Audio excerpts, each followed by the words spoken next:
Queridos, começamos hoje pela manhã essa série, nossa nova série, Fé Contagiante. Hoje é a primeira mensagem sobre essa série tão maravilhosa, Vida Contagiante. E eu creio que muitas pessoas serão inspiradas a demonstrar sua fé, aonde passarem. Porque o que nós estamos precisando hoje é de pessoas que realmente vivam a fé, uma fé inabalável, uma fé em Deus. Onde nós passamos, onde nós chegamos, as pessoas querem ouvir falar de Jesus. Há momento em que a humanidade começou a descobrir que Jesus não faz parte de uma linguagem fictícia de uma igreja, e sim é um ser todo-poderoso que abrange ou guarda no seu coração todas as nações. As pessoas começaram a entender que elas não são mais ligadas a doutrinas ou costumes de pessoas que se acham ser dominante da fé das pessoas. Nós entendemos que cada um é livre para pensar, mas cada um será escravo daquilo que faz no seu dia a dia. Então, a fé, ela é o firme fundamento das coisas que não se vê e a certeza das coisas que se espera. Então, a fé é o que conduz você para o melhor caminho nessa vida. E, com certeza, você vai desfrutar dos frutos a qual você vai plantar no decorrer das sementes que você vai plantar no decorrer da sua caminhada. Porque uma coisa nós temos certeza, isso nós temos certeza, nós somos refém da nossa plantação. Isso nós temos certeza, porque a Bíblia diz que aquilo que o homem planta, ele também vai semear, ele vai colher. Então, a fé é a melhor forma que nós temos para viver nessa terra. É através da fé. E a Bíblia fala sobre isso. Nós já tivemos uma série de mensagens aqui sobre a fé sobrenatural. E nós aprendemos muito sobre a vida de Abraão, de Isaac, de Jacó, de Moisés. E nós vimos como todos esses homens fizeram coisas extraordinárias em Deus. E a Bíblia diz que eles eram homens sujeitos às mesmas paixões. Eles eram pessoas que tinham problemas como eu e você temos, mas eles tinham uma ligação com Deus. Eles tinham um propósito. Uma vida sem propósito não é a vida. Você viver nessa terra sem propósito, você só está existindo. O que nos faz sermos felizes e convivermos bem quando nós temos um propósito. E era assim que acontecia com os pais da fé. E o que nós temos hoje de exemplos é justamente aquilo que está escrito. Então, o que você tem escrevido na sua vida que manifesta a sua fé? Onde você entra, as pessoas sabem quem é você, e as pessoas conhecem o Deus que você serve. Você alcança corações através da sua fé. As pessoas chegam próximo de você, se aproximam de você por causa da sua fé. Então está na hora de a gente rever alguns conceitos nas nossas vidas em relação à nossa fé. E a Bíblia diz, querido, que a fé que uma vez foi dado aos santos. E a Bíblia diz que sem fé é impossível agradar a Deus. E a Bíblia ainda diz mais: o justo viverá da fé, e se ele recuar, a minha alma não tem prazer nele. Então isso é a fé. É o que te dá firmeza, é o que te dá força. E a Bíblia vai falar isso, fé contagiante, Lucas no capítulo 24, versículo 25. Nós vamos pegar aqui bem no meio. Diz o seguinte: então Jesus lhe disse: como vocês demoraram a entender e a crer em tudo o que os profetas disseram. Vamos lá de novo? Alguém encontrou aí? Lucas 24, 25. Lucas 24, 25. Para esconder o que eu vou pregar, nunca tem a minha fotinha aqui, nunca tem nada, né? Eu prestei atenção. Quando é o Emanuel, tem também a tua, não? Só o nome, né? Também. Quando é o Magdiel, tem até a fotinha dele. Cabelinho dele arrupiado para cima, tem também. Né? Quando é o Calvo, até do Calvo encontraram uma foto. Tem do Calvo também, mas minha não tem. Encontraram aí? Então Jesus lhe disse: como vocês demoraram a entender e a crer em tudo o que os profetas falaram, ou disseram em outras traduções. Pode sentar. Quando as pessoas começam a entender o que é a fé, elas começam a defender ela. A defender de uma forma impressionante. Eu assisti um filme baseado em fatos reais, que, se não me falha a memória, é Em Defesa de Cristo, de um jornalista americano, que a sua esposa se converteu ao evangelho, mas ele era ateu. Como a igreja está cheia de ateu, né, gente? Como a igreja está cheia de ateu. Como assim, pastor? Falamos de Jesus, cantamos os hinos que falam de Jesus, mas não expressamos a nossa fé nas nossas atitudes. O que nos dizem que nós temos fé não é o que falamos. O que diz que nós temos fé são as nossas atitudes. Quando os discípulos foram questionados sobre não pregar mais sobre Jesus, ele disse assim, nós não podemos deixar de falar daquilo que ouvimos e cremos. Vimos e cremos, né? É a fé. A fé é esse firme fundamento. O que é o fundamento? O princípio de todas as coisas é a fé. Se nós não temos fé, a gente não consegue assistir uma celebração. Se nós não temos fé, nós não conseguimos amar o nosso irmão. Se nós não temos fé, nós não conseguimos fazer nada. Nós somos paralisados. Porque o firmamento da vida cristã é a fé. A reforma protestante, quando ela começou justamente de uma palavra: o justo viverá da fé. Então nós precisamos colocar isso dentro dos nossos corações. Em Lucas capítulo 24, versículo 19, a Bíblia diz que eles voltando do sepulcro, anunciaram a todas as coisas, e os demais que estavam ali, falavam de Jesus abertamente. Mas alguns discípulos começaram a perder a sua fé. Quando Jesus morreu, ele fez uma promessa, dizendo que ressuscitaria, mas a maioria dos discípulos, ou quase que todos, não tinham mais isso como fé no seu coração. A palavra de Jesus, e olha que eles escutaram de quem? De Jesus. Ao terceiro dia, Jesus disse que ia ressuscitar. Quem foi lá? Não foram. Chegou as mulheres lá pela manhã e viram que Jesus não estava. É tão impressionante que quando Maria voltou aonde estavam os discípulos, ela começou a falar para os discípulos que Jesus não estava lá, e sequer eles acreditaram depois dessa palavra. Pastor, eles não acreditaram? Claro que não. Eles correram para lá para ver. Espera aí que eu vou ver se Jesus ressuscitou mesmo, ou é conversa dessas mulheres. Quando chegaram lá, que eles não viram Jesus, que Jesus tinha ressuscitado. Então a fé é algo que nós precisamos ativar nas nossas vidas todos os dias, uma ativação da nossa fé. Pastor, por quê? A Bíblia fala isso? Sim, querido, eu não vou falar o que a Bíblia não diz. A Bíblia diz que o Senhor Jesus, Ele falou para os discípulos: será que quando eu voltar encontrarei fé na terra? A Bíblia diz que os dias serão abreviados por causa daqueles que a qual tem que ser salvo, porque se nenhuma carne se salvaria, os dias têm que ser abreviados. Por quê? Porque o povo está perdendo a fé. E a Bíblia não fala que sem fé é impossível agradar a Deus. Nós precisamos retomar as nossas vidas em Deus. A Bíblia Sagrada diz: lembra-te de onde caíste e volta ao primeiro amor. Pastor, mas isso aí está falando para aqueles que se desviaram. Não, ele está falando para a igreja.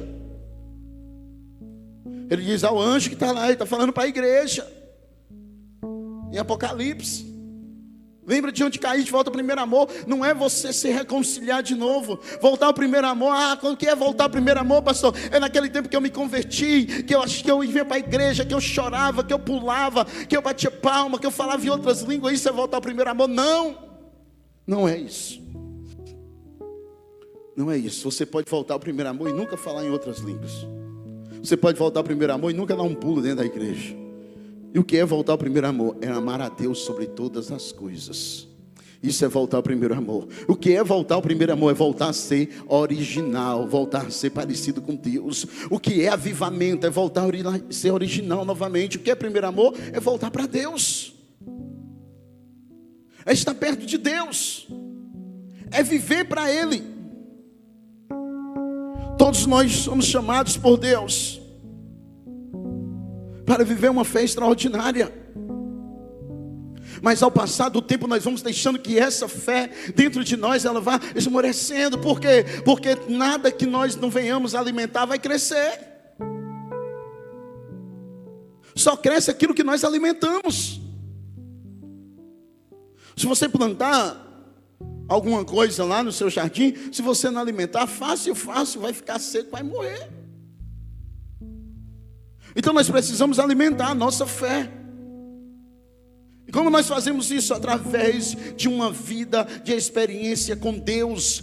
Deus, Ele te ama a um ponto bastante de abrir as portas celestiais para você. Ele te ama de uma forma extraordinária. Você nunca vai bater na porta de Deus para estar fechada. Toda vida que você vai bater, a porta vai estar aberta. E por outra coisa, a Bíblia Sagrada diz mais ainda: se você bater, ela vai se abrir. Se você buscar, você vai encontrar. Sabe por quê? Porque Deus sempre vai estar disposto a receber você. Se tem uma pessoa que tem alegria de receber você, de contemplar você, de ver você na presença dele, se chama o Deus poderoso de Israel. Ele não abre mão da tua vida. Ele te ama de uma tal forma onde ele diz: se faltar alimento para a tua vida, ele diz: eu sou o alimento. Se faltar luz, ele diz: eu sou a tua luz. Se faltar força, ele diz: eu sou a tua força. Eu sou o socorro na hora da tua angústia. Eu sou o socorro bem presente. A Bíblia diz, querido, que Ele cuida de você como a menina dos seus olhos. Ele diz: se 1000 cair ao teu lado, 10.000 cair à tua direita, você não vai ser atingido. Você é precioso para Deus. Ele te ama de uma forma extraordinária. As portas do céu nunca estarão fechadas para você. Está sempre aberta. Ele fala isso, sim. Jeremias 33:3. Clama a mim e responder-te-ei, e anunciar-te-ei coisas grandes e firmes que não sabes. Sabe? Às vezes você está ali, a sua fé é bem pouquinha. Às vezes você chega e diz: meu Deus, hoje não tem nada para mim. Aí Deus disse: não, guardei a melhor parte para ti. Como assim? Ele diz: clama a mim. A responsabilidade de anunciar coisas grandes e firmes é dele. E ele anuncia conforme a necessidade do teu coração. Ele não vai deixar você sem resposta, porque ele te ama de uma forma especial. Ele é maravilhoso. Ele é conselheiro. Ele é Deus forte. Ele é Pai da eternidade. Ele é príncipe da paz. Ele não abre mão de você. A Bíblia diz, meu amado, que nós somos tão preciosos para o Senhor, que Ele diz assim, ó: aqueles que vêm a mim, de maneira nenhuma eu lançarei fora. Talvez você entrou aqui nessa noite com a sua fé desmoronando. Talvez você entrou aqui nessa noite dizendo: meu Deus, eu não tenho mais força de orar, eu não tenho mais força de ler a tua palavra. Essa semana para mim, Senhor, é uma semana crucial. Tudo na minha vida está baldeado na minha mente. Eu não sei quais as decisões que eu tenho que tomar. E eu cheguei aqui hoje, Senhor, e eu não sei se eu volto mais. Assim diz o Senhor para você nessa noite: não foi você que chegou aqui, foi eu que trouxe você até esse lugar. Vou dizer de novo: não foi você que chegou aqui, foi o amor de Deus que trouxe você até esse lugar. O último lugar que você queria estar era aqui, mas o primeiro lugar que Deus quer que você esteja é nesse lugar. Aplauda Ele em nome de Jesus. Isso se chama amor. Eu sei que você tem problemas pessoais. Eu sei que resolvemos um e no outro dia aparece outro. Mas você tem um Deus que te ama, e um Deus que te protege. E a Bíblia fala dos discípulos no caminho de Emaús. A fé desses discípulos já não existia mais. Aquilo que queimava o seu coração já não queimava mais. Porque aquilo que era esperança para eles, agora eles estavam vendo enterrado, morto e humilhado. Quem era a esperança dos discípulos? Jesus.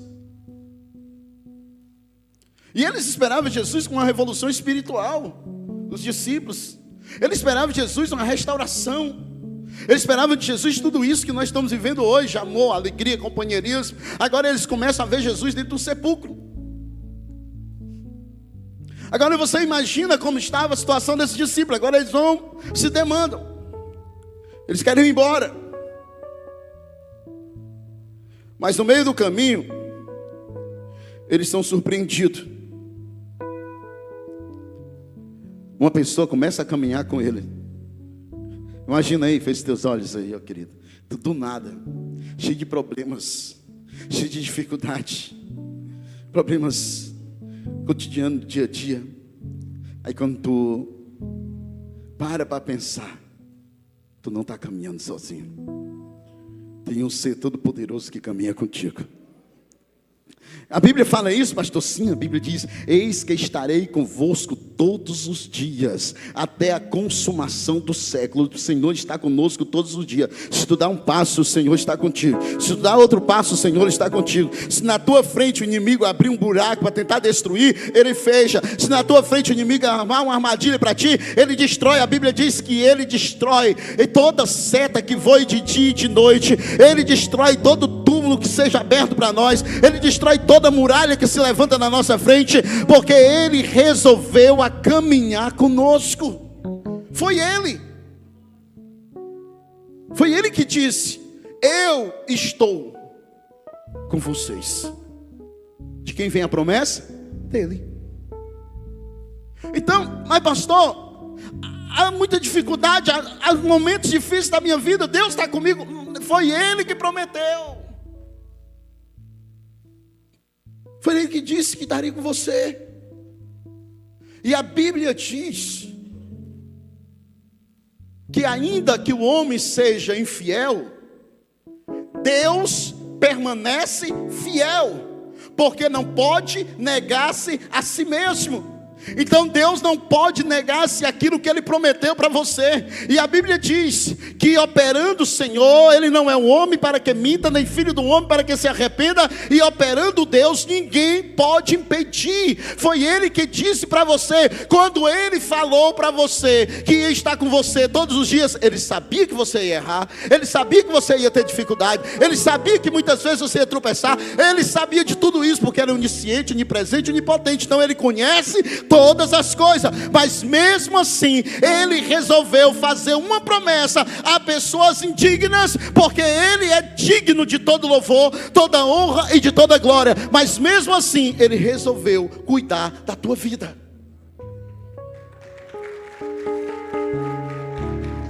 De quem é a promessa? De quem é a promessa? Pode dizer. De quem é a promessa? Foi dele. Foi ele que disse. Ele sabia. Os discípulos no caminho de Emaús, eles caminhavam.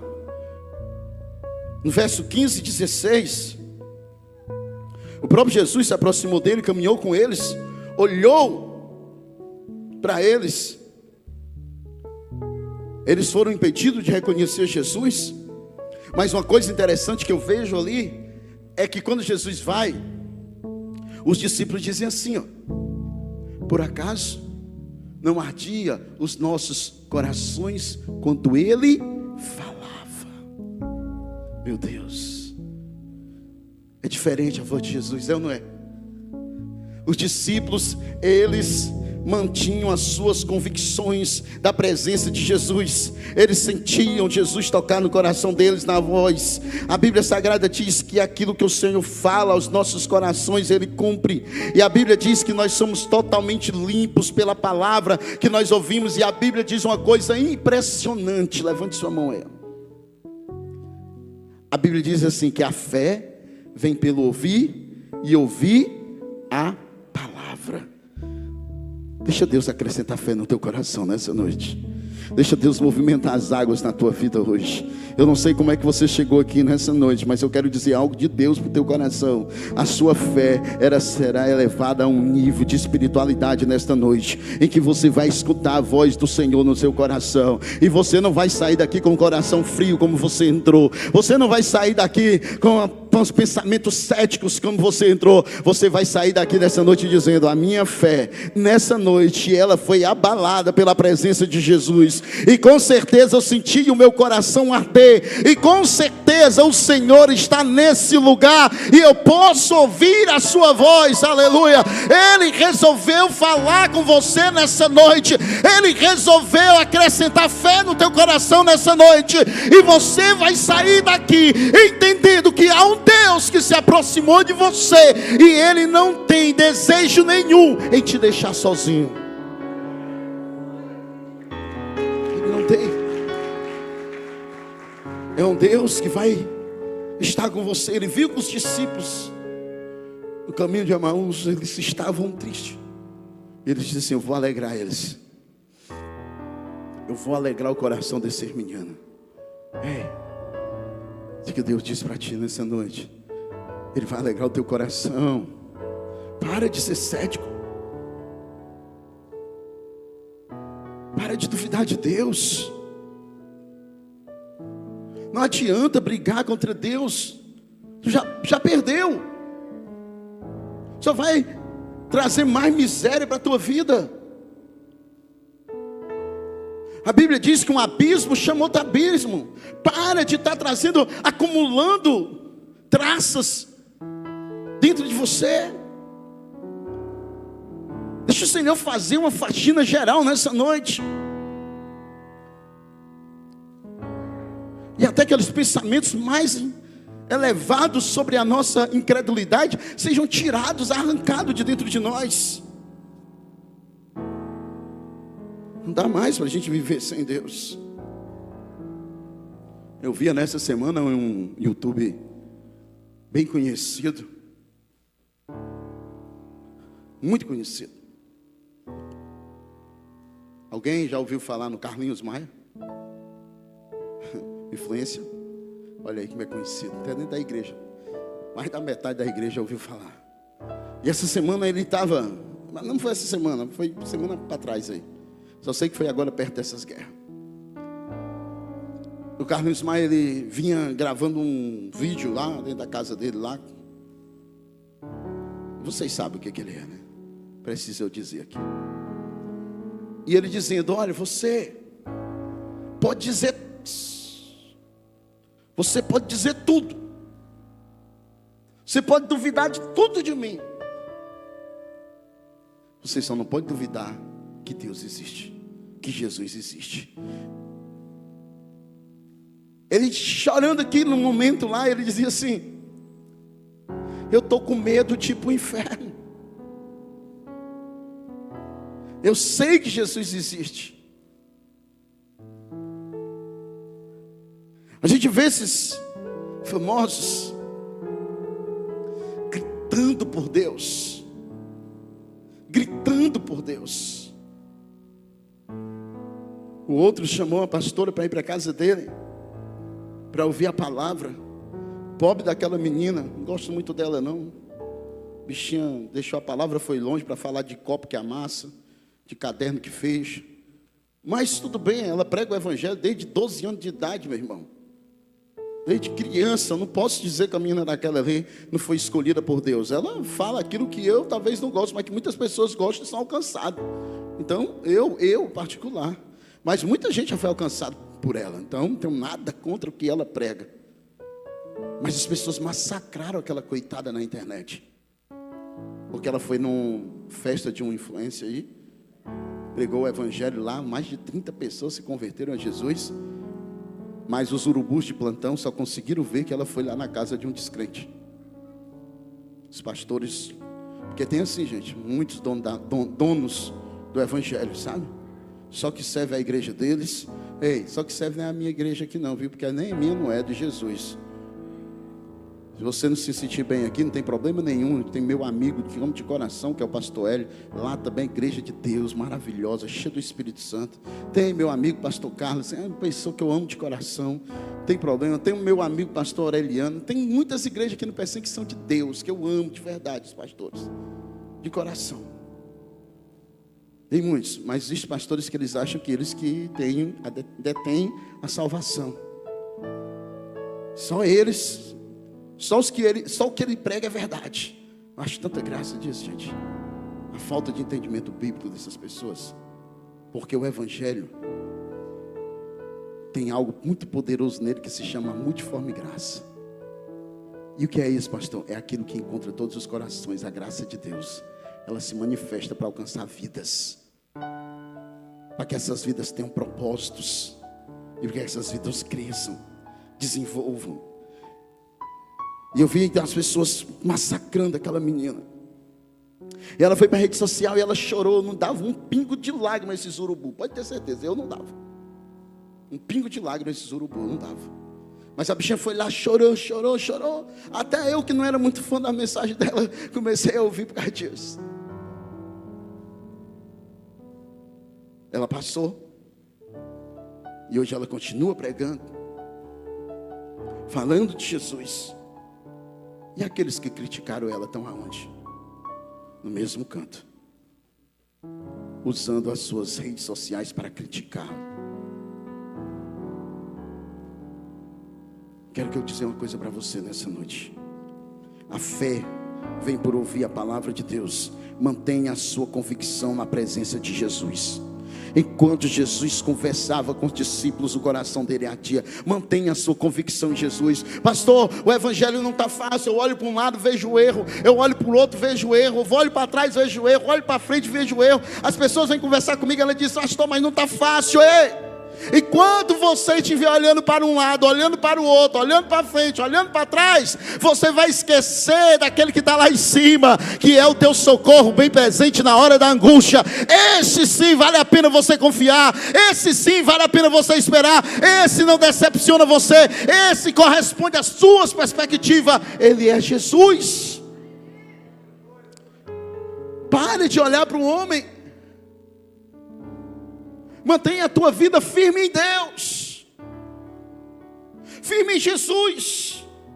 Muitas vezes nós somos chamados pelo Senhor, estamos próximos de Jesus, escutamos as promessas de Jesus, e porque nós olhamos para um lado, nós perdemos o alvo. O que foi que Paulo disse? Os meus olhos estão fixos para o alvo. Ali, ó. Aquele que mantinha ele no caminho. Não tira os teus olhos do alvo. Vai ter demônio na tua direita querendo te impedir você caminhar? Vai ter demônio na tua esquerda impedindo você de caminhar? Vai ter demônio na tua frente impedindo você de caminhar? Também vai ter demônio vindo atrás de você querendo destruir você lá do seu passado? Também vai. Mas deixa eu dizer uma coisa para você. Quando você olhar para cima, você vai ver as mãos do Senhor estendidas.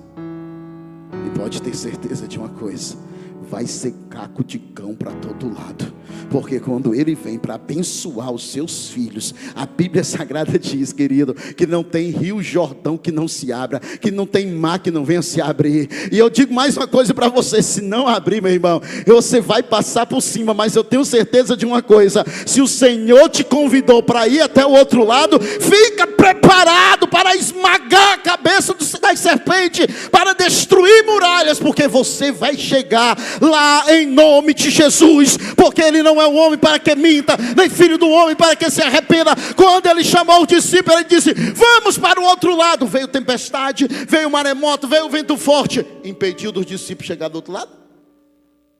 Não. Ele não disse que você ia ter vida fácil, não. Mas Ele disse: eu vou estar com vocês. Uau. Isso é bom. Isso é maravilhoso. Porque Ele vai estar conosco todos os dias. Maravilha. O segundo ponto que nós vamos ver nos discípulos no caminho de Emaús é que nós devemos manter a alegria em tempos de decepções. Jesus perguntou por discípulos: o que vocês estão discutindo aí? No meio dessa caminhada. E eles pararam com um jeito triste. Porque quando eles achavam que Jesus estava com eles, de repente eles viram Jesus morto. E a Bíblia diz que eles estavam como tristes. E o que eu quero dizer para você nessa noite? Jesus está com você. Mantenha a alegria acima das decepções. Mantenha-se feliz acima das decepções da vida. Esteja sempre com a cabeça levantada. Sabe, tem um pastor que ele é muito engraçado, esse cara. Ele é um pastor bem antigo, bem tradicional. Mas aí ele foi e entrou numa outra questão da vida dele. Ele é um baiano arretado. Aí ele, de manhãzinha, ele pega o café dele e vai tomar e começa a cantar uma música normal. E ele diz: celebre a sua vida, né? Aí no final diz aquele lindo sorriso. Aí ele pega e faz assim, ó. Gente, por causa disso, ele está apanhando barbaridade. Porque ele diz: celebre a sua vida. E mostra aquele lindo sorriso. Sabe? Mantenha-se alegre e feliz, mesmo em meio às decepções. A Bíblia Sagrada diz que no mundo nós íamos ter essas aflições, no mundo nós íamos ter essas decepções. Mas o que a Bíblia diz? Mas em tudo isso, mantenha a sua vida em felicidade, mantenha o bom ânimo, mantenha a alegria de viver com Jesus. Sabe, uma vez uma pessoa perguntou para mim e disse: pastor, o que é perdoar? É esquecer o que a pessoa fez comigo? Eu disse: de maneira nenhuma. Você não vai ter Alzheimer. Você vai lembrar o que a pessoa fez com você. Então o que é perdoar? Aí eu disse: é lembrar sem a dor. É você lembrar sem dor. Você vai olhar para a pessoa que te magoou, ou que às vezes pode ter sido você que magoou e acha que foi ela que te magoou. E você vai olhar para a pessoa que te magoou e você vai dizer assim: poxa, eu não sinto dor mais por isso. Meu coração não gela mais. Não tenho mais problema nenhum. Isso é perdoar. Sabe? O que é alegria no Espírito Santo? Mesmo em meio às decepções da vida, é você saber que as decepções estão aqui. É você saber que as decepções estão perto de você. É você saber que as decepções estão lhe cercando. Mas é você entender que elas não dominam você. Eu vou dizer de novo, para você nunca mais esquecer. É você saber que as decepções estão de um lado, que as decepções estão na frente, que as decepções cercam muitas vezes a sua vida. Mas é você ter entendimento que essas decepções, elas não vão dominar você, porque você é dominado pela presença do Espírito Santo de Deus. Alguém se identifica aí? Alguém se identifica aí? Mantenha a sua vida alegre. Mantenha a sua vida lá em cima, sempre feliz. Não importa o que aconteceu, não importa o que vai acontecer. Entenda uma coisa: Jesus está no caminho com você. Terceiro, os discípulos no caminho de Emaús, demonstrando a sua fé, fazendo exposição da sua fé. Os discípulos no caminho de Emaús, eles perderam a visão clara de Jesus. Então o que você não pode fazer, eu e você? Mantenha a visão clara de quem é Jesus para você. Mantenha a visão clara de quem é Jesus para você. Mesmo em meio às circunstâncias da vida, os levantes, a falta de compreensão, às vezes pessoas que não entendem do seu jeito. Ninguém é obrigado a entender você mesmo, nem eu. Cada um caminha com suas dificuldades, mas isso não pode ser motivo de nos separar. As diferenças que nós temos, a diferença que nós temos uns dos outros, essa diferença que nos une. É essa a diferença que nos une. Se nós fôssemos todos iguais, não teria união. seríamos uma peça só. Ele não nos fez uma peça só, Ele nos fez partículas. E as diferenças nos unem. Você observa uma coisa, tem um ímã, você quebra esse ímã, você consegue unir novamente a parte que você quebrou? Consegue? Não, elas não encostam. Mas mesmo elas sendo diferentes, você bota o outro lado, eles não encostam? Encostam. Eles se unem. Mas o lado que você quebrou, não. Por quê? Porque eles não eram uma comunhão, eles eram igual. Era igual. E o que uniu o imã? A diferença. O que é que nos une? As nossas diferenças. Porque as nossas diferenças, elas só não podem ser contadas com a nossa arrogância. É diferente. Mas é a minha diferença.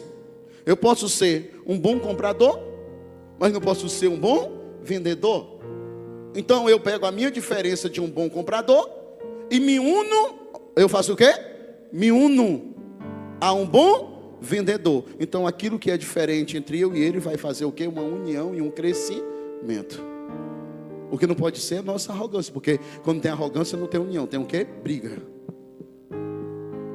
Mas as diferenças, isso não é motivo de nos separar. Por ao contrário, os diferentes se atraem, os opostos, né? Então mantenha a visão clara de quem é Jesus para você. E os discípulos no caminho de Emaús, eles tinham perdido essa visão. Eu pergunto para você que está aqui nessa noite, qual é a visão que você tem de Jesus? O que Jesus representa para você? Quando você escuta essa pergunta, o que soa no seu coração? O que vem na sua mente? O que relata as suas ideias? Qual é a frase que vai ser formada dentro de você através da sua inteligência? O que motiva você quando você escuta Jesus? Jesus. Nós precisamos entender quem é Jesus para nós. Existia um homem que ele foi curado, mas ele não conhecia Jesus. E quando ele terminou, ele disse: quem é Jesus? Teve o outro que foi curado, que chegou em outra região e começou a falar de Jesus.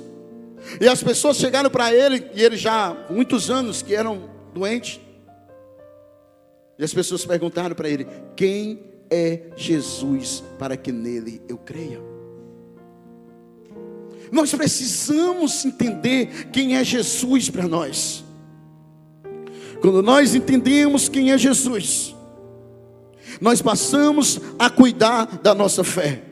Quando nós entendemos quem é Jesus, nós passamos a convidar Ele para andar conosco todos os dias. Foi o que o discípulo de Emaús fez. Ao partir do pão, eles entenderam que Jesus estava ali.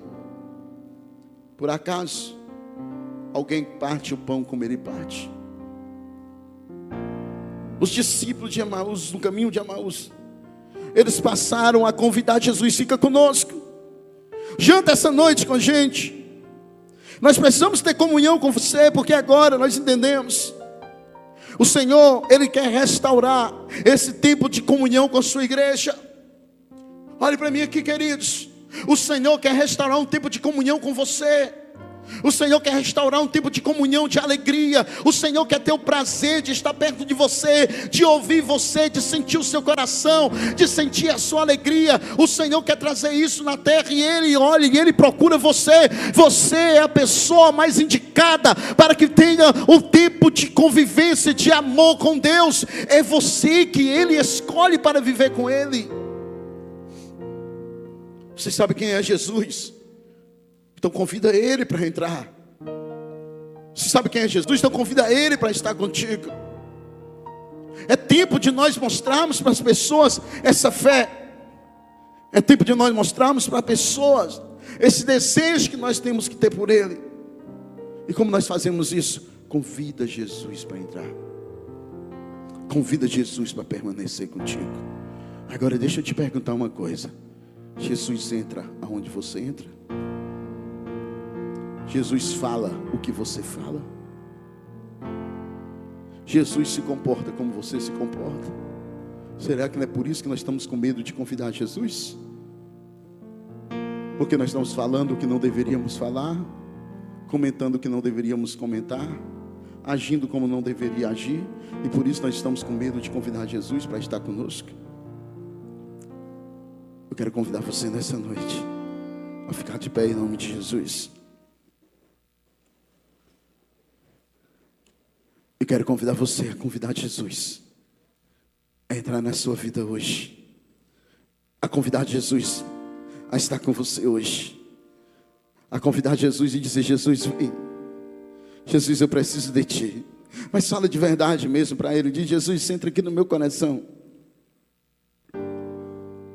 Jesus, entra no meu coração.